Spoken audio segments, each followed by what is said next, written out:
चलाना।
Hello guys, हम आपको बंगाली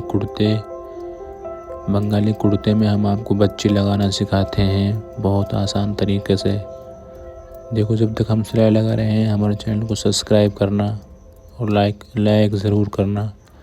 अगर वीडियो पसंद आए तो शेयर ज़रूर करना। देखो, इससे क्या होता है, ये हमारा जो चौक है ये फटेगा नहीं, कभी भी खींचे से भी नहीं फटेगा। इस कपड़े को हमें उरेब में लगाना है, उरेब में। देखो, फटेगा नहीं, कितने खींच लो। बहुत पक्का काम हो गया जी। अगर वीडियो पसंद आए तो हमारी सब्सक्राइब करना। देखो, ठीक है जी, मिलते हैं हम आपको अगले वीडियो में। हम रोज़ाना 3-3, 4-4 वीडियो छोड़ते हैं चैनल पर।